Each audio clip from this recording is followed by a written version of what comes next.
Hello दोस्तों, स्वागत है आप सबका स्टडी IQ IAS में। और बहुप्रतीक्षित वीडियो लेके मैं आप सबके सामने हाजिर हूं। आप में से बहुत सारे स्टूडेंट्स ने कितनी बार कमेंट किया कि सर गोदान पे वीडियो बनाइए। और देखिए, मैं गोदान पे वीडियो पहले भी बना लेता, पर चूंकि गोदान तक आते आते एक साहित्य की बेसिक समझ स्टूडेंट्स में होनी जरूरी है। इसके पहले आपने अगर प्लेलिस्ट देखी होगी हिंदी साहित्य की, तो मैंने हिंदी साहित्य से जुड़े विभिन्न विषयों पे मैंने वीडियोस बनाए हैं। 80-85 के आसपास वीडियो आपको प्लेलिस्ट में दिख जाएंगे, जिसमें बहुत सारे एंगल्स शामिल हैं। प्रेमचंद जी पे भी मैंने 2-3 वीडियो बनाए हैं स्पेसिफिक, जहां पे उनकी जिंदगी की बात की है, उनके जो साहित्यिक रचनाएं हैं उसकी बात की है। देखिए, गोदान पे एकदम से आप नहीं आ सकते।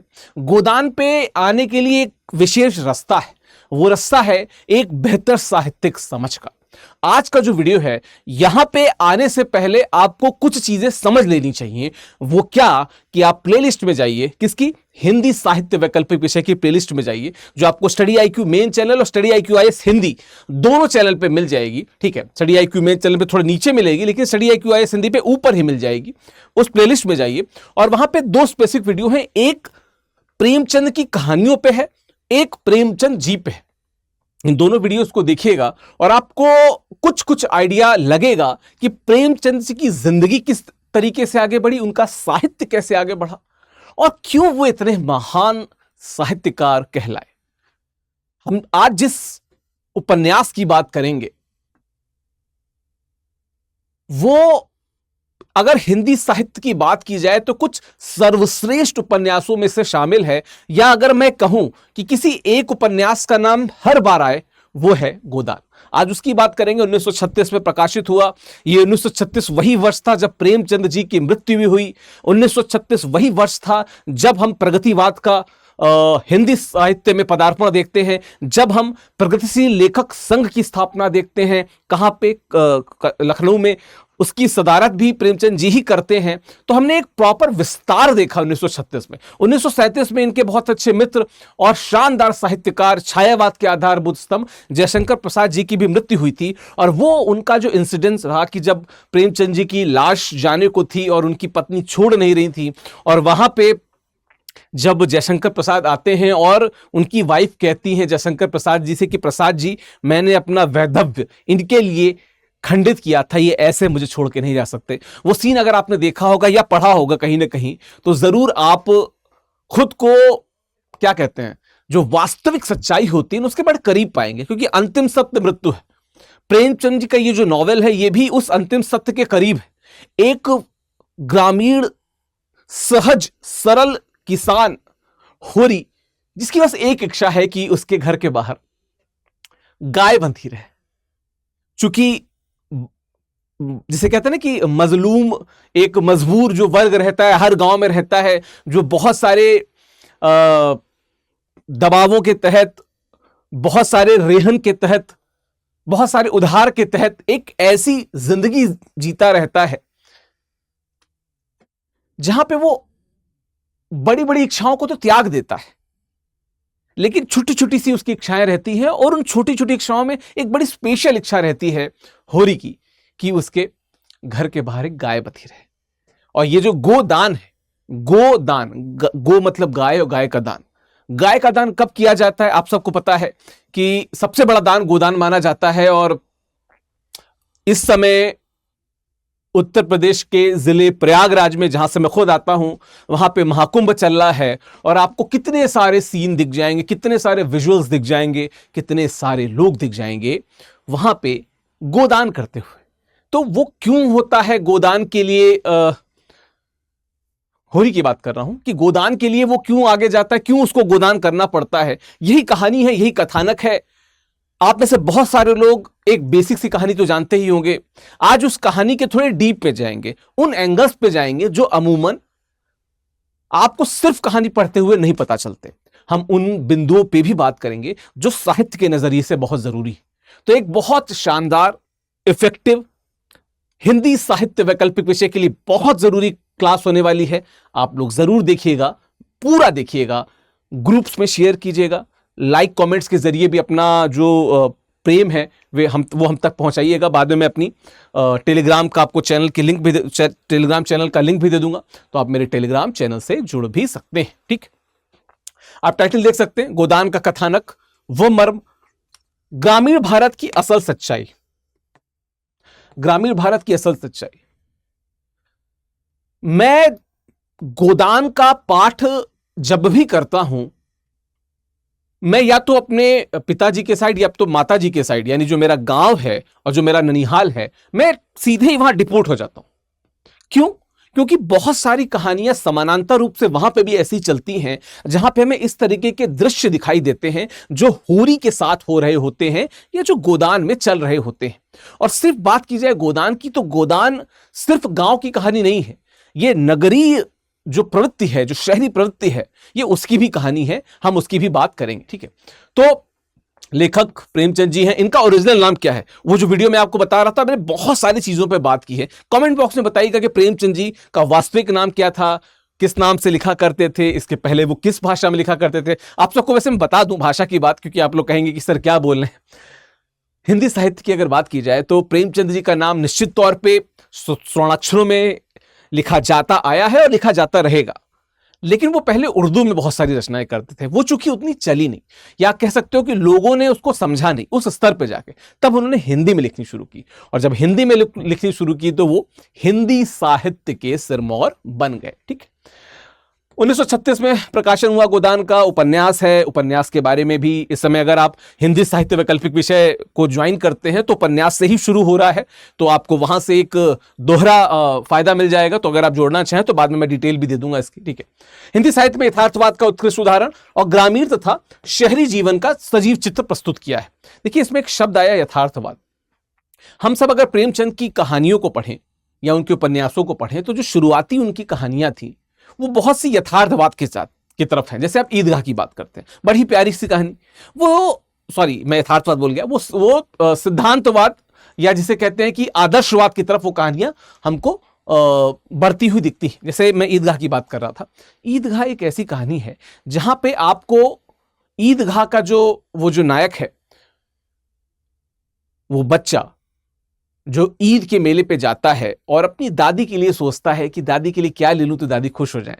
कमेंट बॉक्स में नाम बताइएगा, उससे फेमस किरदार कहानियों के स्तर पे तो नहीं हुआ है। ठीक है, तो दादी के लिए वो चिमटा लेके जाता है और मुझे पता है बहुत सारे लोग कमेंट क्या कहते हैं करने से हिचकिचाते हैं। देखिए, कमेंट करते रहा कीजिए, उससे क्या होता है ना कि आप भी सजीव बने रहते हैं, आपकी जो शिक्षा है वो भी सजीव बनी रहती है। खैर, हामिद नाम बता दे रहा हूं, और इसके पहले जिन लोगों ने कमेंट कर दिया है, कुडोस टू देम। आगे बढ़ते हैं। तो हामिद अपनी दादी के लिए चिमटा ले लेता है।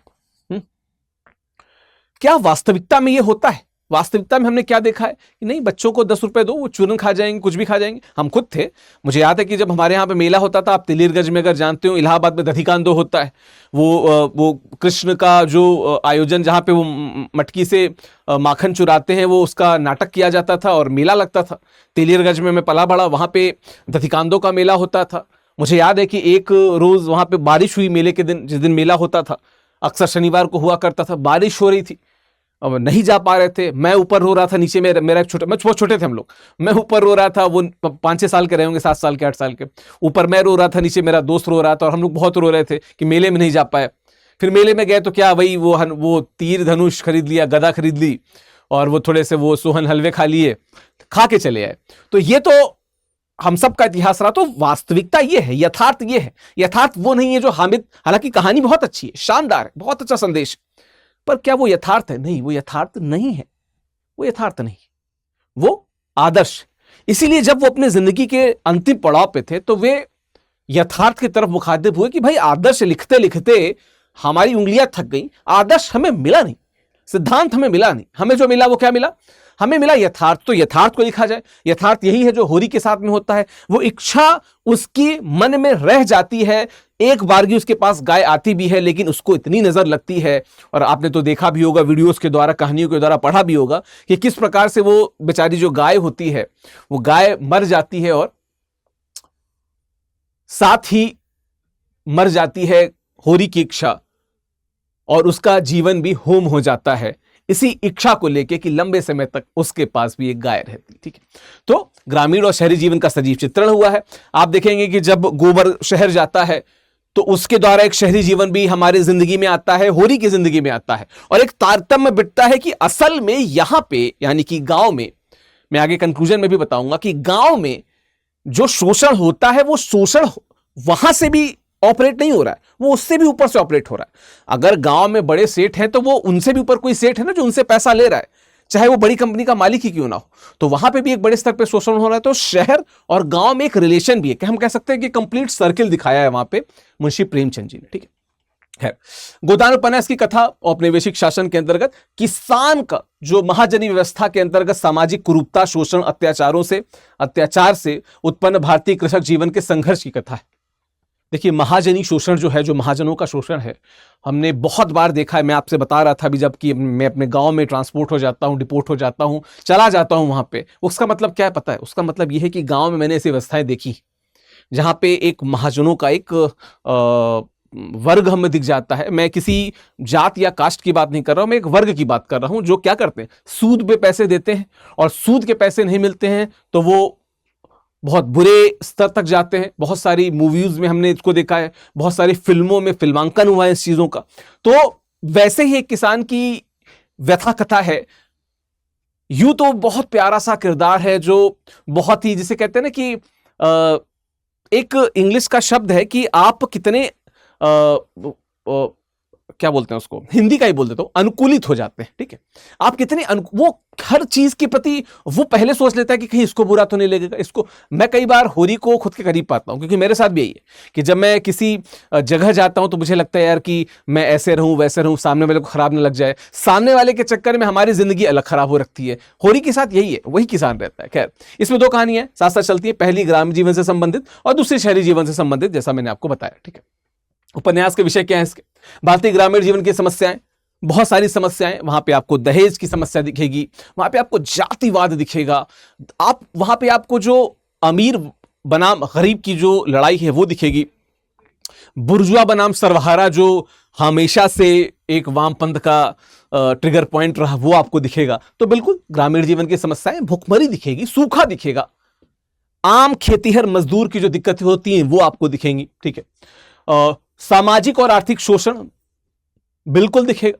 अभी मैंने महाजनी व्यवस्था की बात की, बहुत होता है। ये तो मैं आजादी के पहले की बात कर रहा हूं, जब चीजें बिल्कुल इरेगुलर थी, उस समय बिल्कुल भी ऑर्गेनाइज चीजें नहीं चलती थी। उस समय जो शोषण हुआ करता था उसका कोई और छोर नहीं हुआ करता था, वो आपको दिखेगा। जाति, वर्ग और धर्म का प्रभाव, थोड़ी देर पहले मैंने बताया कि जाति का प्रभाव मैंने बात की, वर्ग संघर्ष, अमीर बनाम गरीब, और धर्म बिल्कुल। आप चाहे होरी की बात करें चाहे उसकी पत्नी की बात करें, दोनों चाहे जितने भी परेशानी में रहें, धर्म का आंचल नहीं छोड़ते हैं।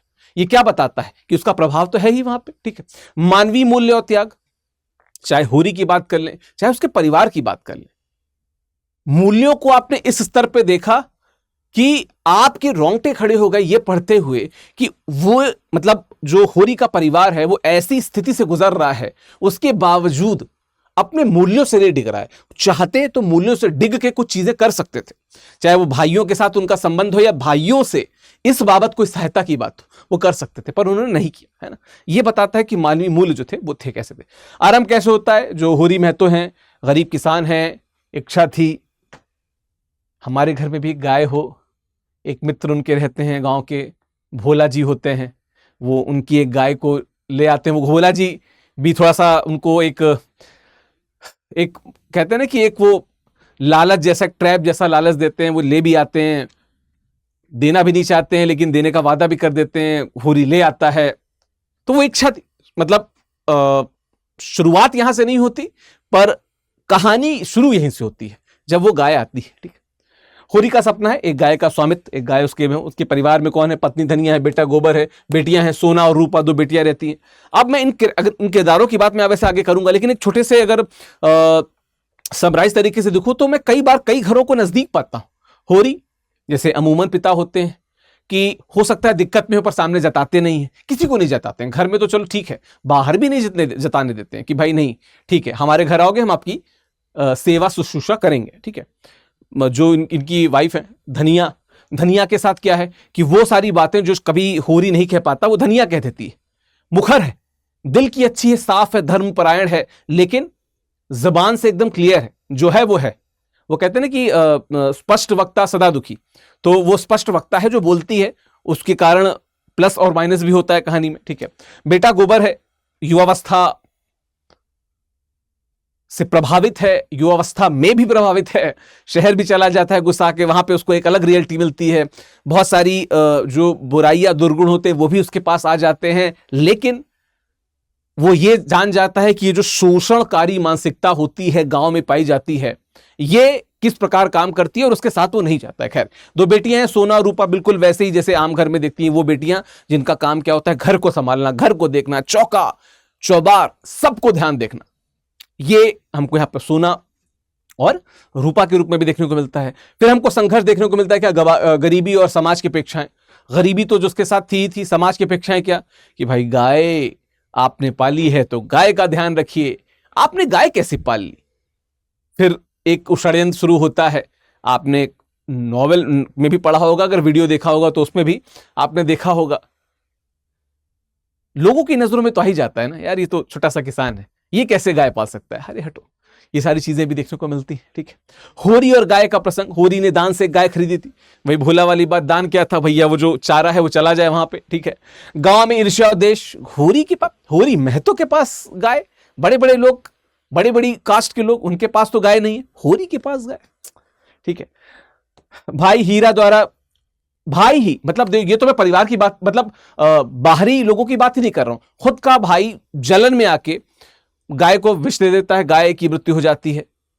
ये कितनी बड़ी बात है कि आप अपने सगे बड़े भाई से, जिसने आपको पाला है, होरी है वो सबके लिए एक समान है, और सबके लिए बहुत प्यारा है, और सबके लिए बहुत ही हेल्पफुल है, सहयोगी नेचर का है।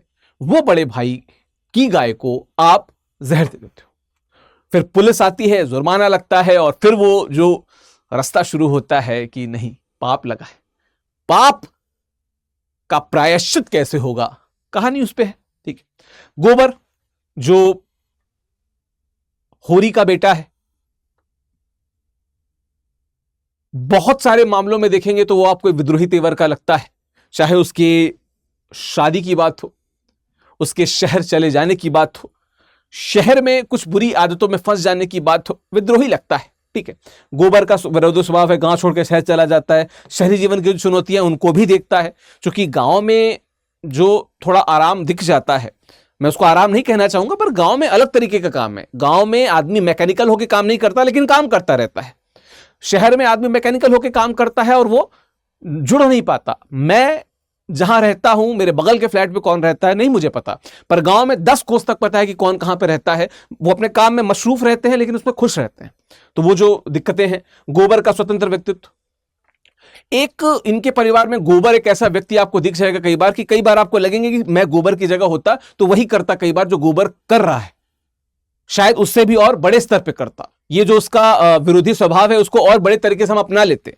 तो गोबर का जो एक किरदार है, अब मैं बहुत सारे डिस्कशंस को देख चुका हूं, बहुत सारी समीक्षाओं को पढ़ चुका हूं। बहुत सारी समीक्षाओं में ऐसा कहा गया कि प्रेमचंद्र अगर इसको आदर्शवादी कहानी बताते तो शायद गोबर को नायक बनाया जाता और गोबर सबका बदला लेता या अपने पिता को बचा ले जाता वहां से। लेकिन शायद यथार्थ पे तुले हुए थे प्रेमचंद जी, और यथार्थ ही सत्य है ना, तर्क से दूर जाने का कोई मतलब क्या, सच्चाई यही है। जो गरीब है, जो मजलूम है, जो शोषित है, जो वंचित है, झेलना उसी को पड़ता है। समाज में जाति व्यवस्था, गांव में ब्राह्मण ठाकुरों का दबदबा बहुत लंबे समय तक रहा, अभी भी बहुत बहुतायत देखने को मिलता है। मैं अगर ये कहूं कि नहीं है तो गलत बात है। बहुत सारे गांवों में जहां पे बहुत सारी जातियां रहती हैं, वहां पे कुछ विशेष जातियों का बड़ा ही दबदबा रहता है। मैंने अपने गांव में भी देखा है, बाकी जगहों भी देखा है। होरी का ब्राह्मण धर्म निभाने का प्रयास, होरी कोशिश करता है कि मैं उन चीजों को सही से फॉलो कर पाऊं जो हमारे धर्म, सनातन धर्म में, हमारे धर्म परायणता के हिस्से में लिख दी गई हैं, मैं उसको पालन कर सकूं, ठीक है। शोषण और वर्चस्व की राजनीति गांव में बहुत चलती है, शहरों में भी चलती है, शहरों में अलग तरीके से चलती है, गांव में थोड़ा और इनफॉर्मल तरीके से चलती है। किस किस तरीके से कहां कहां पे आपको घेर लिया जाएगा नहीं पता, मेढ़ काट दी, चलो लड़ाई, ठीक है। किसी की फसल से कुछ, मैं तो एक छोटी सी कहानी बताता हूं। मैं अपने नानी के यहां गया था और वो आम का एक पेड़ था, वहां पे मुझे आम लगा दिखा, मुझे लगा शहर में तो हम लोग तोड़ लेते थे, हमने तोड़ लिया, 5 आम बड़े बड़े थे, हमने तोड़ लिए। पता चला कि वो जो गांव उसका केयरटेकर था उसने दौड़ा लिया। अब ये तो चलो, मैं गांव में एक गेस्ट के रूप में गया था, मतलब ननिहाल था, ननिहाल में आपको बहुत इज्जत मिलती है और बहुत प्यार मिलता है, तो मुझे कुछ हुआ नहीं, बेचारे ने बोला कि ठीक है रख लो तुम। बट घर तो गांव का कोई लड़का ये किया होता तो बहुत बड़ी लड़ाई हो गई होती। छोटी छोटी बातों में लड़ाई हो जाती है। आपकी छत थोड़ी सी बढ़ गई, आपकी गाय ने कहीं और गोबर कर दिया, किसी की गाय आपके अंदर आ गई, चर गई, बकरी चर गई, बहुत सारी चीजों पे हो जाता है झगड़ा। तो आपको शोषण और वर्चस्व की राजनीति में एक ये एंगल भी दिखेगा, छोटी छोटी बातों पे झगड़े हो जाते हैं। ठीक है, धनिया, धनिया की अगर बात की जाए, मैंने भी थोड़ी देर पहले धनिया के बारे में बताया भी। ठीक है, साहसी है, स्पष्टवादी है। ठीक है, एक वो है ना कि जो देखता हूं वो कहने का आदी हूं, मैं शहर का सबसे बड़ा फसादी हूं। धनिया वही है, जो उसको दिखता है धनिया वही कहती है। अगर धनिया को किसी बात पे असंतोष है तो वो असंतोष जाहिर करती है। अगर धनिया किसी बात पे बड़ा ही प्रेम का अनुभव कर रही है तो वो प्रेम जाहिर करती है। हर प्रकार के भावों को स्पष्ट रूप से क्लियर या तो आप धनिया की बातों से देख लेंगे या तो धनिया के अभिनय से देख लेंगे। अगर मैं जो उसका मंचन हुआ था दूरदर्शन पे उसकी बात करूं तो ठीक है, पारिवारिक संतुलन बनाए रखने का प्रयास, वो हमेशा कोशिश करती है कि परिवार बना रहे, परिवार का प्रेम बना रहे। चूंकि वो बड़े भाई की पत्नी है जिसने मां समान अपने देवरों को भी पाला है, तो उनकी जो बहू है, मतलब इनकी जो देवरानी है, उनका भी ध्यान रखना, ख्याल रखना। और जो घर की बड़ी औरत होती है ना, उसकी बहुत जिम्मेदारी हो जाती है। वो बहुत सारी जिम्मेदारियां धनिया में देखने को मिलती हैं। होरी के संघर्ष में साथी, होरी का संघर्ष उसका अकेले का संघर्ष नहीं है, पूरे परिवार का संघर्ष है। लेकिन पूरे परिवार में बाकी लोग सेकंड लाइन पे आते हैं, पहले लाइन पे कौन आती है? धनिया आती है, जो हर जगह, कई जगह पे आपको वो होरी को डिफेंड करते हुए दिखेगी। नहीं ये गलत नहीं हो सकता, ये नहीं बोल पा रहे, मैं बोलती हूं उसकी जगह पे, कई जगह पे आपको दिखेगी। इवन जब होरी असमंजस में होता है कि कैसे गाय लाई जाए, तो वो बोलती कि नहीं, लेके गए हैं, बोल के गए हैं, लेके आइए गाय वहां से, फिर वो गोबर को भेजती है ना। तो होरी के संघर्ष, परिवार की रीढ़, रीढ़ क्यों कहा जा रहा है? क्योंकि होरी बहुत ही स्नेही व्यक्ति था, बहुत ही कह सकते हैं कि ऐसा व्यक्ति था जो किसी के लिए बुरा नहीं बोल सकता था। तो जो लोग कभी किसी के लिए बुरा नहीं बोल पाते ना, कई बार उनको दबा दिया जाता है, या कई लोग जो ना नहीं बोल पाते हैं उनको कई बार दबा दिया जाता है। वो बोली नहीं नहीं नहीं नहीं नहीं, परिवार की रीढ़ क्या मतलब? चाहे बैकएंड की बात की जाए, चाहे फ्रंट एंड की बात की जाए, काम वगैरह की बात की जाए, या अपने पति को, अपने परिवार को डिफेंड करने की बात की जाए, होरी आपको हर जगह बहुत दृढ़ता, धनिया आपको हर जगह बहुत दृढ़ता के साथ दिखेगी। ठीक है, शहर बनाओ गांव, ग्रामीण जीवन की समस्याएं आपको पता है, ग्रामीण जीवन की समस्याएं किसी से छुपी नहीं हुई है। गांव में किसानों की हालत जो होती है, खासकर तब जब गांव में सूखा पड़ जाता है, वे फिर ऋण के लिए जाते हैं सूदखोरों के पास, बड़े बड़े जमींदारों के पास, और फिर वहां पे उनका शोषण भी होता है। मैं मानता हूं कि हर जगह शोषण उतना ज्यादा नहीं होता, पर छोटा बड़ा, ऊपर नीचे होता है। ठीक है, शहरी जीवन की जटिलताएं, अभी थोड़ी देर पहले मैंने बताया था कि बड़ा ही यांत्रिक जीवन हो जाता है, मैकेनिकल जीवन हो जाता है। आप सुबह उठते हैं, ऑफिस के लिए जाते हैं, ऑफिस से आते हैं, सो जाते हैं, फिर सुबह उठते हैं। गांव में बीच में कई सारे और सीन होते हैं जहां पे आप पड़ोसी से मिलते हैं, अगल बगल वालों से मिलते हैं, अरे भैया राम राम कैसे हो, ये सारी चीजें भी होती हैं, है ना। दोनों की तुलनात्मक विश्लेषण, बिल्कुल इस कहानी में आपको दोनों का तुलनात्मक विश्लेषण, और फिर एक सर्किल बनता है कि गांव में जो हो रहा है उसके लिए सिर्फ गांव जिम्मेदार नहीं है, गांव में जो हो रहा है उसके लिए शहर भी जिम्मेदार है, उसके लिए शहर भी जिम्मेदार है। ये जुड़ा हुआ है, क्योंकि गांव में जो जमींदार है वो एक स्तर का, आप कह सकते हो कि क्या है, वो बीच का व्यक्ति है, वो बिचौलिया है। उससे ऊपर भी एक बड़ा धनी सेठ है जो शहर में बैठा है, जो उस तक संदेश पहुंचा रहा है और वो शोषण कर रहा है नीचे। तो ये बात वहां पे कंप्लीट होती है। होरी और गोबर का दृष्टिकोण, होरी गांव को गांव की तरह देखता है, वो गांव में जिंदगी देखता है, शहर के गोबर कहता है नहीं, क्योंकि गोबर विरोधी स्वभाव का है। वो कहता है यहां पे क्या जिंदगी है, शहर जाओ, शहर में आपके काम का पैसा मिलता है, काम का पैसा मिलता है, कोई पैसा आपका हक का नहीं मार सकता। गोबर के मुंह से हमको देखने को मिलता है। ठीक, नारी पात्रों को देखा जाए तो धनिया संघर्ष त्याग की प्रतिमूर्ति, मैंने बताया, झुनिया समाज द्वारा तिरस्कृत। ठीक है, झुनिया की बात आप मुझे कमेंट बॉक्स में बताइएगा कि आपकी फेवरेट फीमेल कैरेक्टर, जो क्या कहते हैं कैरेक्टर, वो कौन है, आपकी जो प्रिय महिला गोदान में जो चरित्र है वो कौन सा है। ठीक है, रूपा और सोना, शादी और दहेज की समस्याएं, झुनिया की बात तो मैंने बताया, समाज द्वारा तिरस्कृत। झुनिया की बात जब गोबर के साथ होती है, जिसको उसके घर वाले नहीं स्वीकारते, उसको गोबर और उसका परिवार मतलब धनिया, होरी, ये सब स्वीकार लेते हैं। लेकिन समाज क्या कहता है, ना ना, यहां पे रूपा और सोना की बात हो रही है। रूपा और सोना उन्हीं लड़कियों के समान है जो किसी मध्यम वर्गीय या निम्न मध्यम वर्गीय या गरीब परिवार में दो लड़कियों को देखते हैं जिनकी शादी भी होनी है। फादर जो उनके पिता हैं वो चिंतित भी हैं कि शादी कैसे करेंगे। जात दहेज का भी दिक्कत है, पिछड़ापन भी है, और फिर वही बात कि जल्दी शादी करनी है वरना घर पे बोझ हो जाएंगी बिटिया। कुछ ऐसा भी माजरा देखने को मिलता है। आर्थिक संघर्ष क्या, कर्ज और साहूकारों का अत्याचार, मैंने भी गांव में बात की। हमने कितने सारे बॉलीवुड मूवीज में देखा है कितना अत्याचार अलग अलग तरीके से, अलग अलग फिल्मों में, अलग अलग साहूकारों, सेठ, जमींदारों के द्वारा हमने देखा है। वो बहुत गलत नहीं है, बहुत अलग नहीं है। प्रेमचंद का आप एक अगर रुख देखेंगे तो प्रेमचंद ने बाद में उस यथार्थ को वैसे उन्होंने वो सफेद झंडा नहीं लहराते हैं कि नहीं शांति बात, नहीं नहीं, तुम गलत हो तो हम गलत ही लिख देंगे। और होता था, बहुत होता था। बड़े बड़े जमींदारों ने बहुत कुछ भारत को दिया भी है, लेकिन उससे ज्यादा शोषण किया भी है। ठीक है, किसानों की दयनीय स्थिति, बहुत दयनीय स्थिति थी। आज भी किसानों की स्थिति बहुत अच्छी है नहीं, लेकिन मैं तो आजादी से पहले की बात कर रहा हूं, जब हम खुद अंग्रेजों के चंगुल में थे। अंग्रेज क्या कहते थे, मैक्सिमम यूटिलाइजेशन करते थे, क्या कि यहां से पैसा ले गए बाहर। न सिर्फ ब्रेन ड्रेन होता था बल्कि वेल्थ ड्रेन भी होता था। बल्कि जो आर्टिजन्स थे, जो पीजेंट्स थे, जो किसान थे, ये सब वहां पे झेल रहे थे। राजा तक जब परेशान थे तो इन लोग की तो क्या ही हालत है। फिर जब मैं बात करता हूं, जब किसानों की दयनीय स्थिति की बात आती है तो आपको रैयतवाड़ी, महालवाड़ी, स्थायी बंदोबस्त सब पता याद आ रहा होगा, सारी चीज ध्यान आ रही होंगी आपको। उसके पहले का भी, यानी कि जो 1770 के समय का जो सन्यासी विद्रोह था, आपको वो भी याद आ रहा होगा। क्यों हुआ आपको, वंदे मातरम, आनंद मठ, देवी चौधरानी, ये सब आपके दिमाग से गुजर रहे होंगे। बिल्कुल वही स्थिति थी यहां पे भी। ठीक है, पूंजीवाद और सामंतवाद का प्रभाव, बिल्कुल अंग्रेजों के आने के बाद एक पूंजीवाद का जो शोषणकारी स्वरूप है वो हमको देखने को मिलता है। और फिर सामंतवाद तो खैर हमको मुगल काल से ही मजबूत रूप से देखने को मिल जाता है, तो सामंतवाद भी हमको देखने को मिला था। अब देखिए इसमें एक चीज देखिए, राय साहब खन्ना की मिल के शेयर खरीदते हैं और शहरी मित्रों को दावत देते हैं, अधिकारियों को डालियां पहुंचाते हैं। आखिर ये कहां से आता है, ये जो डालियां पहुंचाते हैं ये कहां से आता है और कहां चला जाता है? स्पष्ट है कि किसानों से आता है और विलास आदि के उपकरणों तथा अधिक धन कमाने की लालसा से खींचकर नगर चला जाता है। इस तरह प्रेमचंद अगर क्या कहते हैं नगरी कथा को न लाते तो शोषण के चक्र का यह चित्र अधूरा रह जाता। आप शहरी ऑफिसों में देखिए, जो बड़े अधिकारी के लिए चाय जाती है, कई बार वो चाय कहां से आती है?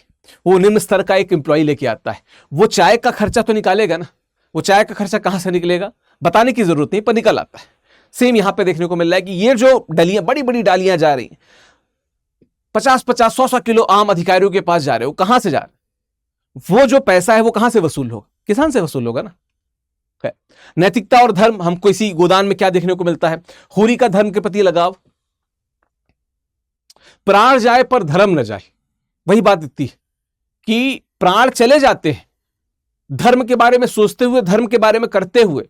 एक वो व्यक्ति जो सबसे सात्विक चरित्र का दिखता है, जो अंदर और बाहर सेम है, जिसके अंदर कोई कलुषता नहीं है, वो एक छोटी शिक्षा लिए लिए मृत्यु को प्राप्त हो जाता है और धर्म को नहीं छोड़ता है।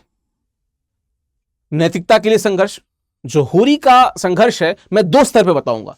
ग्रामीण स्तर पे तो ठीक है, जब वो गोबर से बात करता है और गोबर का एक अलग पर्सपेक्टिव देखता है, तो गोबर को भी वो नैतिक बातें जिस तरीके से बताता है, या गोबर से उसका जो क्या कहते हैं संप्रेषण होता है, बात होती है, उसको आप देखोगे तो आप समझोगे कि वो नैतिकता को उसके मूल रूप में ढूंढता है कि गांव का समाज ही नैतिक है। अब उसमें भी कुछ बुराइयां हो सकती हैं, पर ओवरऑल देखा जाए तो गांव में नैतिकता आपको ज्यादा दिखेगी। आप शहर में चले जाइए, आप भूखे हैं, मजाल जो आपको कोई खाना दे दे। गांव में आप जाइए, आप महीनों महीनों रह सकते हैं। बहुत से लोग बहुत दिलदार होते हैं। कई बार कहा भी जाता है कि जितनी छोटी जगह पे जाएंगे लोगों का दिल उतना बड़ा होता है। ठीक है, जीवन और मृत्यु के प्रश्न, जीवन और मृत्यु जिंदगी के दो बड़े सत्य हैं। अगर आप होरी की नजर से देखें तो उसके लिए जीवन क्या था? गाय का होना था। और उसके लिए मृत्यु का कारण क्या बनता है? उसी गाय का चला जाना, उसी गोदान का जो प्रायश्चित के रूप में होना, बहुत सारी चीजें। तो जीवन और मृत्यु दोनों होरी की डिपेंडेंट थी किस पे? गाय पे। हम सब ने कहानी में देखा है इसको, ठीक है। मृत्यु और क्या घोरी का अंत होता है, मरते समय गाय दान की इच्छा करता है, ठीक है। गोदान की जो बात करते हैं, ठीक है। अधूरी कामनाओं का प्रतीक, बहुत सारी चीजें वो चाहता था कि कर सकता था। मैंने शुरुआत से लेकर अभी तक यही बताया कि there are so many things जो वो करना चाहता था। क्यों? क्योंकि वो बहुत ही जिसे कहते हैं ना कि संभ्रांत सीधा साधा किसान था, कोई कलुषता नहीं थी दिमाग में, समाज के लिए हमेशा से अच्छा था। बहुत सारी विडंबनाएं उसकी जिंदगी में आती है कि एक गाय आती है और उसका खुद का भाई ही उस गाय को मरवा देता है या मार देता है, हम ज्यादा बेटर कहेंगे, खुद का भाई।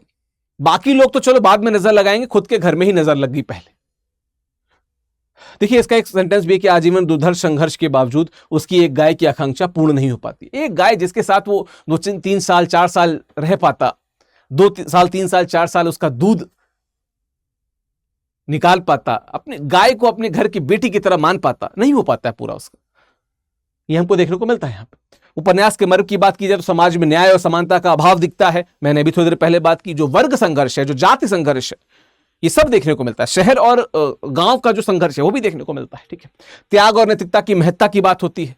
देखिए महत्ता स्थापित की जाती है, लेकिन महत्ता बताते हुए चूंकि यथार्थवादी दृष्टिकोण है तो आपको बताया जाएगा कि जो होरी की गति हुई है वही हो जाएगी। अगर आप होरी जैसा व्यवहार करेंगे उतना ही नैतिक होंगे, उतना ही बुरा होगा। यथार्थवाद यही कहता है कि कलयुग में अगर आप बहुत ज्यादा नैतिक होंगे तो आप पे अत्याचार होंगे, आप पे जुल्म होंगे।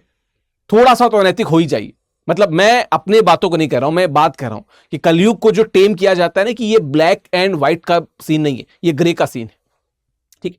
शोषण और विषमता का चित्रण अभी थोड़ी देर पहले बताया कि चाहे वो जमींदारों का शोषण हो, चाहे वो बड़े सेठों का, धन्ना सेठों का शोषण हो, ठीक है। वो साधारण व्यक्ति का संघर्ष क्या होता है, वो संघर्ष कितना गम दे जाता है, कितना दुख दे जाता है कि आप गोदान को पढ़ते हुए कितनी बार ही अपने आंखों से आंसू को पूछेंगे। वो संघर्ष दिखता है होरी के रूप में, उसके परिवार के रूप में। तर्क आते हैं, वितर्क आते हैं, लेकिन वो संघर्ष चलता रहता है, ठीक है।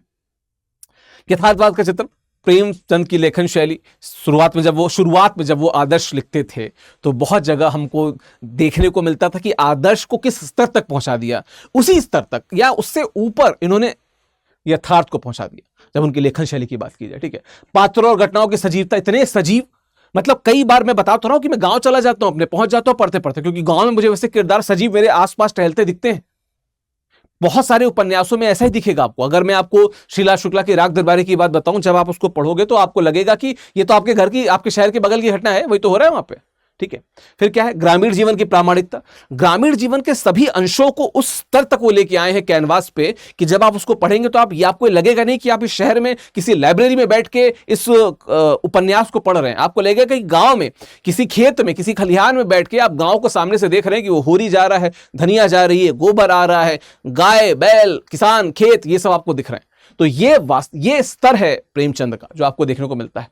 प्रासंगिकता क्या, वर्तमान में जो आर्थिक विषमता है उससे जुड़ता है, ठीक है। किसानों की जो समस्याएं हैं आज भी प्रासंगिक हैं, और इस प्रकार की समस्याएं भी आजकल गांव में प्रासंगिक है, जहां पे एक संघर्ष जो है वो अनवरत चलता जाता है, ठीक है। सामाजिक सुधार की आवश्यकता है, बहुत जरूरी है, बहुत आवश्यक है। समाज में एक जो हमें वर्ग संघर्ष देखने को मिलता है वो लगातार बढ़ता ही जा रहा है। लोग कहते हैं कि जैसे जैसे हम आगे बढ़ते जा रहे हैं, गरीब और अमीर होता जा रहा है। इसकी शुरुआत, या आप कह सकते हैं कि इसका व्यवस्थित उपन्यास के रूप में चित्रण आपको गोदान में दिखता है, ठीक है। प्रमुख पात्र होरी हैं, धनिया हैं, गोबर हैं, झुनिया हैं, हीरा हैं, राय साहब हैं, और भी सारे लोग हैं, कुछ का डिस्कशन और करेंगे, ठीक है। होरी भारतीय किसान के मूर्तिमान सजीव रूप है, भारतीय किसान की समस्त विषमताओं का वह जीवंत प्रतिनिधि है। महाजनों का एक पूरा दल, दाता दीन, झिंगुरी सिंह, राय साहब, पुलिस पंच आदि सभी उसे चूसते हैं। मैंने बताया कि हर स्तर पे, विभिन्न स्तरों पे उसका शोषण होता है, अलग अलग तरीके से। मानवीय स्तर पे भी उसका शोषण होता है। आर्थिक तो चलो एक बात है, मानवीय स्तर पे जब किसी का शोषण होता है ना तो आदमी टूट जाता है। होरी के साथ अच्छी बात है कि उसकी जीवंतता रहती है, जीविका जिसे हम कहते हैं वो भी रहती है, ठीक है। होरी सदैव परिस्थितियों के सम्मुख नतमस्तक होता रहता है, कभी विद्रोह नहीं करता, मान लेता है लेकिन अगेंस्ट नहीं जाता, ठीक है। उसकी सफलता, ईमानदारी, उदारता ही उसके चरित्र की सबसे बड़ी पूंजी है। लेकिन जीवन भर संघर्ष करने वाले ऐसे प्राणी की मृत्यु पे एक गौ भी दान करने का न हो, इससे अधिक जीवन की विडंबना क्या होगी। क्या, देखिए इस लाइन को पढ़िएगा, क्या, जीवन भर संघर्ष करने वाले ऐसे प्राणी की मृत्यु पर एक गौ भी दान करने का ना हो। जिसका संघर्ष क्या है, समस्त गांव में बोला जाता है कि क्या मेहनत करते हो, कितने अच्छे आदमी हो, पर उसको लास्ट में गोदान करने को भी ना मिले, वही आशा लिए वो इहलोक से मुक्त हो जाए। ये वो है ना सटल तरीके से कहानी लगती है। जब मैं एक फोक सॉन्ग सुन रहा था, जब वो कहते हैं कि फोक सॉन्ग भी वो सामाजिक जागरूकता का फोक सॉन्ग है, कहब तो लग जाए धक से, ये कहानी का अंत भी ऐसा होता है। ऐसा ही अंत मैंने देखा जब मैं रेखा पढ़ रहा था भगवती चरण वर्मा की, उसका जो अंत होता है वो बिल्कुल प्रेम हमको कलयुग में वैसे रूप में ही दिखता है। वो तो जो गुनाहों को देवता में हमने चंदर और क्या कहते हैं सुधा वाला जो प्रेम देखा, वो बड़ा ही यूटोपियन प्रेम था, वो आपको कलयुग में नहीं दिखेगा। आपको रेखा वाला ही प्रेम दिखेगा कि वो अंत, आप रेखा जो भगवती चरण वर्मा का शानदार उपन्यास है, उसको जब देखिएगा, जब उसका अंत होता है वो खटाक से दिल में लगता है। यहाँ पे बिल्कुल यहाँ पे वैसा चीज होता है। ठीक है, धनिया होरी की पत्नी है, बादाम की तरह कठोर पर हृदय मक्खन के समान कोमल है। वह एक सच्ची भारतीय नारी का रूप है जो जीवन भर अपने पति के कंधे से कंधा मिलाकर चलती है, परंतु होरी की तरह अन्याय और अत्याचार को बिना विरोध किए नहीं रह सकती। बोलती है, वो कहते हैं ना कि जो है, जो जैसा है उसको वैसा कहने के आदि हूं मैं, शहर का सबसे बड़ा फसादी हूं। ठीक है, वह जीभ की हल्की जरूर है, इसलिए साफ कहने वाली है। होरी पर प्रायः तीखे व्यंग कसती रहती है। ठीक है, व्यंग होगा यहाँ पे व्यंग होगा। ठीक है, गाय की हत्या के समय होरी के भाई पर इल्जाम लगाती है, क्योंकि उसे पता था कि कौन बुरा सोच रहा है, कौन बुरा देख रहा है। ठीक है, और बदले में होरी से मार भी खाती, क्योंकि होरी अपने भाइयों के खिलाफ, जिनको बेटों जैसा पाला है, वो कैसे जा सकता है। उसके जो सिद्धांत हैं वो गवाही नहीं देते, उसकी जो खुददारी है वो गवाही नहीं देती कि अपने भाई पे, वो दिमाग में उसके रहता है, पर अपने भाई पे कैसे इल्जाम लगा दे। इतना वो तो थोड़ा महान व्यक्तित्व की तरफ बढ़ते हैं होरी भाई साहब। ठीक है, वह हृदय से की कोमल है, इसलिए झुनिया के पांव पकड़ने पर उसे गले लगाकर आश्रय भी देती है। वही झुनिया जिसको गोबर ले आया था, जिसको उसका परिवार तक नहीं पसंद करता, उसको अपना लेती है और अपनी बहू की तरह अंत तक मानती है। अन्य पात्रों में झुनिया सिलिया आदि आकर्षक है। सिलिया समाज की दुर्भाग्य की शिकार है, जाति समारोह होने के बाद भी आदर्श होती है। झुनिया के बारे में हम बात कर चुके हैं। ठीक है, मिसेस खन्ना प्राचीन आदर्शों वाली नारी है। मालती प्रेमचंद के शब्दों में नवयुग की साक्षात प्रतिमा है। वह खन्ना आदि को खूब उल्लू बनाती है। बाद में मेहता के प्रति आकर्षित होने पर उसके जीवन में परिवर्तन आ जाता है। वह ग्रामीण सुधार में मेहता के साथ देती है और एक तितली देवी बन जाती है। खैर, इसको आप पढ़ लीजिएगा, नॉवेल को मैं जरूर राय दूंगा कि प्लीज पढ़िए। हिंदी साहित्य में जो नया बैच शुरू हो रहा है, उस बैच में मैं उपन्यास से शुरू कर रहा हूं, तो अगर आप जुड़ना चाहते हैं तो अभी मैं डिटेल दे दूंगा, आप उससे जुड़ जाइएगा। नए बैच 10 फरवरी को उसमें एडमिशन एंड हो रहे हैं, तो प्लीज देर मत कीजिएगा। ठीक है, और बाकी आपको गोदान बहुत जगहों पे इंटरनेट पे मिल जाएगा, पीडीएफ मिल जाएगा, किताबों के रूप में मिल जाएगा, जरूर पढ़िए, इससे बेहतर कुछ नहीं। ठीक है, अन्य पुरुष पात्रों में प्रोफेसर मेहता का चरित्र विशेष आकर्षक है। उनके चरित्र द्वारा प्रेमचंद ने यह दिखाया है कि किस तरह के लोगों को जनता की सेवा क्षेत्र में आगे बढ़ना चाहिए। प्रोफेसर मेहता की बात की जाए, मेहता निर्भीक और स्पष्टवादी हैं। ठीक है, मौका पड़ने पर वह राय साहब और खन्ना को उनके मक्कारी और धनलिप्सा के लिए खूब फटकारते भी हैं। ठीक है, स्त्री आंदोलन विषयक उनके विचार रूढ़िवादी हैं, किसके, मेहता साहब के।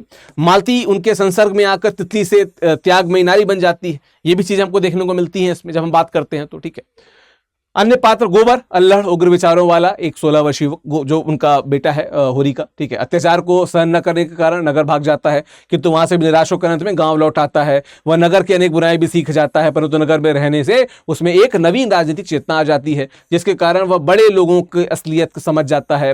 वह भाग्य और रूढ़ियों पर विश्वास करना छोड़ देता है, क्योंकि शहर में इसकी कोई बात नहीं करता, गाँव में ज्यादा बातें होती। ठीक है, दाता दिन का चरित्र कला की दृष्टि से बड़ा सुंदर है। वह निर्मम, कठोर, स्वार्थी, लोलुप युवक है, जो धीरे धीरे खुद को बदलकर सीलिया का तब सफल कर लेता है। अंत में जब पुनर्मिलन होने पे सीलिया उससे पूछती है कि तुम ब्राह्मण होकर एक चमारिन के साथ कैसे रहोगे, तो जवाब देता है कि जो अपना धर्म पाले वही ब्राह्मण है। ठीक है, जो अपना धर्म पाले वही ब्राह्मण है, जो धर्म से मुंह मोड़े वही चमार। तो वही बता रहे कि जो अपने धर्म को पाल लिया वही ब्राह्मण है, तो एक डिफेंस भी आ जाता है। तो एक अच्छा, एक कह सकते हो कि एक स्पेशल या अलग कैरेक्टर दाता दिन भी है। प्रेमचंद के दृष्टिकोण की बात की जाए तो सामाजिक आर्थिक संरचना की उन्होंने आलोचना की, हमने देखा वहां पे। ठीक है, मानवतावाद की उन्होंने वकालत की कि समाज में मानवता तो रहनी चाहिए, वरना कितने सारे होरियों की मृत्यु हो जाएगी, कितने सारे होरी गोदान की इच्छा लिए मर जाएंगे, कितने सारे होरी सिर्फ सामाजिक संघर्ष में मर जाएंगे। ठीक है, और भारतीय समाज का विश्लेषण, मैं बताया अभी तक हमने भारतीय समाज का विश्लेषण ही करते आ रहे थे, तो प्रेमचंद का दृष्टिकोण यहां पे देखने को मिलता है। ठीक है, हिंदी साहित्य का मील का पत्थर है निश्चित तौर पे। अगर आप सिर्फ 2 या 3 नॉवेल्स की बात करें, मैं कहूं एक का भी नाम ले तो गोदान का ही नाम आता है। मतलब दुनिया में कोई भी व्यक्ति जिसने नॉवेल के बारे में भारत में सुना होगा, हिंदी नॉवेल के बारे में, तो गोदान जरूर जानता होगा, ऐसा है, ठीक है। सामाजिक यथार्थ का इससे बेहतर उदाहरण हो ही नहीं सकता। मर गया ना होरी, वो आदर्श व्यक्ति था, वो गांव के लिए, किसी समाज के लिए बहुत आदर्श व्यक्ति था, पर क्या उसको उस आदर्श का कुछ फल मिला? नहीं मिला ना, हो गया, मृत्यु हो गई उसकी, ठीक है। प्रेमचंद की लेखनी की गहराई, लेखनी की गहराई के लिए जब वो गोबर के बारे में बताते हैं, धनिया के बारे में बताते हैं, जब वो झुनिया के बारे में बताते हैं, या उस गांव का वर्णन करते हैं, या वो वर्णन करते हैं गाय के आने का या गोबर के शहर जाने का, हर वर्णन को अगर आप देखेंगे तो आपको लगेगा कि जैसे उनके सामने चीजें होती जा रही हैं, वो एकदम डिटेल में उसके, मतलब जिसे कहते हैं ना कि हर अंदर रीडिंग बिटवीन द लाइंस, वहां तक रीडिंग बिटवीन द लाइंस तो हमारे साइड का है कि हमको पढ़ना है, पर वो वहां तक पहुंच के लगता है वहीं पे दैट टाइम उनके सामने इतनी रियल चीजें हो रही हैं और उसको उससे ज्यादा रियलिटी से वो लिखते जा रहे हैं। ये प्रेमचंद की लेखनी की गहराई है, ठीक है।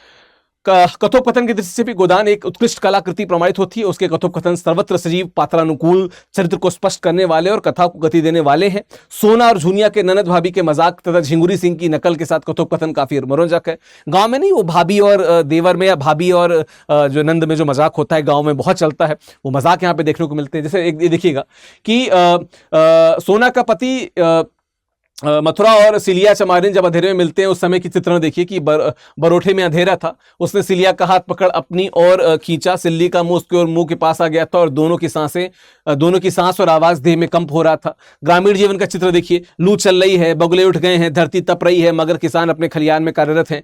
कहीं मड़ाई हो रही है, कहीं अनाज ओसा जा रहा है, कामगार अपने हक के लिए चारों तरफ जमा है। गांव में ऐसे सीन आपको दिख जाएंगे। हो सकता है आपके गांव में एकदम ऐसा ना हो, पर किसी ना किसी गांव की सच्चाई तो यहां पे लिखी दी उन्होंने।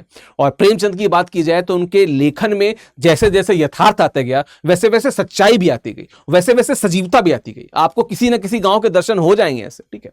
एक किसान का वर्णन देखिए, कोने में तुलसी का चबूतरा है, दूसरी ओर ज्वार के कई बोझ दीवार के सहारे रखे हैं, सभी भी ओखल के पास टूटा हुआ धान पड़ा है, ठीक है। खपरेल पर लौकी की बेल से लौकियां लटक रही हैं, साड़ी में एक गाय बंधी है, ठीक है। तो क्या है कि ऐसे चित्र ग्रामीण जीवन के वही प्रस्तुत कर सकता है, या तो वो साक्षात सूरदास हो कि आंखें बंद करके सब सोच लिया, या तो वो व्यक्ति हो जिसने उसको अनुभव किया। इसीलिए कई बार इनके यथार्थ को भोगा हुआ यथार्थ कहा जाता है, जो उसने खुद उन्होंने महसूस किया है, भोगा है। क्योंकि जिंदगी अगर आप प्रेमचंद की देखेंगे तो शुरू से लेकर अंत तक बहुत दुखदायी रही, दुख बहुत सारे रहे, गम हमेशा जिंदगी में बने रहे। दुख इतने ज्यादा थे कि वो कई बार कॉमन हो गए, नॉर्मल हो गए, एक न्यू नॉर्मल हो गया दुख का होना। तो इसलिए कई बार कहा जाता है कि ये जो यथार्थ है वो उनका भोगा हुआ यथार्थ है, ठीक है। गोदान का संदेश क्या है? त्याग और मानवीय मूल्यों का महत्व समझाती है हमें, ठीक है। समाज में समानता और न्याय की आवश्यकता कितनी है उसकी बात हमें तस्दीक करती है, और जीवन की कठोर सच्चाइयों का सामना किस प्रकार करना है ये बात भी हमें पता चलती है, किससे? गोदान से पता चलती है, ठीक है। खैर, निष्कर्ष क्या है? गोदान अमर कृति, भारतीय समाज का आईना, प्रेमचंद का अनमोल योगदान, पाठकों को प्रेरणा और आत्मविश्लेषण की सीख मिलती है, किससे? हमें गोदान से मिलती है, ठीक है। बहुत सारी चीजें सीखने को मैं आपसे रिक्वेस्ट करूंगा कि इस वीडियो के बाद एक बार अगर गोदान को आपने नहीं पढ़ा है तो पुनः पढ़ जाएं, ठीक है। आपको YouTube पे वीडियोस भी मिल जाएंगे जहां पे गोदान को उसकी दूरदर्शन की एक क्या कहते हैं प्रस्तुति है, उसके द्वारा प्रस्तुत भी किया गया है। बहुत अच्छे पंकज कपूर, बहुत अच्छे अच्छे एक्टर्स हैं उसमें, आप जरूर देखिएगा उसको। वहां से भी आपको बहुत कुछ मदद मिलेगी उसको, अगर आप नहीं पढ़ पा रहे हैं तो, पर पढ़िएगा जरूर, क्योंकि पढ़ने से कुछ आपको एक्स्ट्रा ही मिलेगा, शायद उतना वहां पे आपको न मिल सके, ठीक है। तो ये इसका निष्कर्ष था। खैर, हिंदी साहित्य वैकल्पिक विषय का जो 12वां बैच है, ठीक है, जो बैच नंबर 12 है, ठीक है, ये शुरू हो चुका है, लेकिन इसमें एडमिशन जो है वो बहुत जल्दी क्लोज हो जाएंगे, ठीक है। 10 फरवरी को इसमें एडमिशन क्लोज हो रहे हैं, दोपहर 1 बजे का ये बैच है। 10 फरवरी को एडमिशन क्लोज हो रहा है। मैं खुद हिंदी साहित्य पढ़ाता हूं, ठीक है। इस प्रतिज्ञा बैच से जुड़ने के लिए आप विकास लाइव कोड का प्रयोग करें। यहां पे आपको फीस दी हुई है। यहां पे 2 बैचेस हैं, एक ये बैच जो रेगुलर बैच है, एक प्लेटिनम बैच जिसकी जानकारी आपको या तो लिंक के द्वारा पहुंचने में मिल जाएगी, या तो studiiq.com विजिट करके जब आप जाएंगे, मैं आपको दिखा देता हूं, मैं आपको एक बार शो कर देता हूं, ठीक है। जब आप सीधे क्या करेंगे, आप जब गूगल पे जाएंगे, ठीक है, गूगल पे आप जाके आपको क्या है, आपको यहाँ पे सर्च करना है, यहाँ पे आपको सर्च करना है स्टडी आई क्यू पे आप जाएंगे, स्टडी आई क्यू IS पे यहाँ पे चले गए आप, ठीक है। यहाँ पे जब जाएंगे तो देखिए यहाँ पे आपको यहाँ पे राइट हैंड साइड पे आप देखेंगे यहाँ पे ऑप्शनल लाइव लिखा हुआ है, इस पे क्लिक कर देंगे एक्सप्लोर कोर्सेज पे। ठीक है, एक्सप्लोर कोर्सेज पे जाकर आपको बहुत सारे कोर्स मिल जाएंगे। यहाँ पे आप जाएंगे तो यहाँ पे आपको हिंदी साहित्य का क्लास मिल जाएगा। यहाँ पे आपको इधर भी मिल सकता है, हिंदी साहित्य की कक्षाएं मिल सकती हैं। ये देखिए यहाँ पे आपको दिख रहा है 10 फरवरी को एडमिशन क्लोज हो रहा है। या नीचे जाएंगे तो यहाँ से भी आप पहुंच सकते हैं। ठीक है, जब आप नीचे जाएंगे तो यहाँ से भी आप हिंदी साहित्य तक पहुंच सकते हैं। ये देखिए 2 है यहाँ पे, एक मेंटरशिप प्रोग्राम है, एक नॉर्मल प्रोग्राम है। आप दोनों पे आप जिसमें आप चाहें जुड़ने चाहते हैं। प्राइस जो है वो अलग अलग आते रहते हैं अगर कोई ऑफर आता है, लेकिन अगर आप जुड़ना चाहें तो देर ना करें, क्योंकि उपन्यास बड़ा इंपॉर्टेंट पार्ट है हिंदी साहित्य वैकल्पिक विषय का, जो यूपीएससी के लिए बड़ा ही शानदार वैकल्पिक विषय है। तो आप दोनों में से जिस भी बैच से जुड़ना चाहें, विकास लाइव कोड जो मैंने यहाँ पे बताया था, इसका प्रयोग करके आप यहाँ पे जुड़ सकते हैं। ये विकास लाइव कोड मेरा लिखा हुआ है, मैं यहाँ पे भी लिख देता हूँ, यहाँ पे लिख दे रहा हूँ VIKASLIVE, विकास लाइव कोड है। इसका प्रयोग करके आप इस बैच से जुड़ सकते हैं। बाकी ये मेरा टेलीग्राम चैनल है @ऑफिशियल विकास करके, स्कैन करके भी इससे जुड़ सकते हैं, या सर्च बॉक्स में, टेलीग्राम के सर्च बॉक्स में जाइए, डालिए @ऑफिशियल विकास, ये बिल्कुल डालेंगे आपको मेरा चैनल आ जाएगा यूपीएससी बाय विकास से, आप उससे जुड़ सकते हैं। आप मुझे ईमेल आईडी द्वारा भी रीच आउट कर सकते हैं, मैं आपको अपनी ईमेल आईडी भी आपको दे देता हूं। ठीक है, मेरी ईमेल आईडी क्या है? मेरी ईमेल आईडी है vikas.singh@studyiq.com। आप यहां पे मुझसे रीच आउट कर सकते हैं। ठीक है, बाकी मैंने यहां पे आपको टेलीग्राम चैनल का भी लिंक दे दिया, स्कैन करके इससे भी जुड़ सकते हैं। हिंदी साहित्य का जो नया बैच है 10 फरवरी को एडमिशन क्लोज हो रहा है, जिसकी डिटेल मैंने बताई, इससे जुड़ना चाहें तो आप चाहे तो मेरे टेलीग्राम के द्वारा या आप स्टडी IQ के दिए नंबरों द्वारा आप रीच आउट कर सकते हैं। नहीं तो अगर कोई दिक्कत हो तो आप मुझसे मेल आईडी पे मेल के द्वारा भी मुझसे बात कर सकते हैं। Thank you so much. हम इस प्रकार से बहुत सारे वीडियोस लाते रहेंगे, हिंदी साहित्य से जुड़े, हिंदी से जुड़े, और आशा है कि आपको ये वीडियो अच्छे भी लगेंगे। अन्य ग्रुप्स में शेयर कीजिएगा, कमेंट में हमें बताइएगा वीडियो कैसा लगा। Thank you so much. Thank you.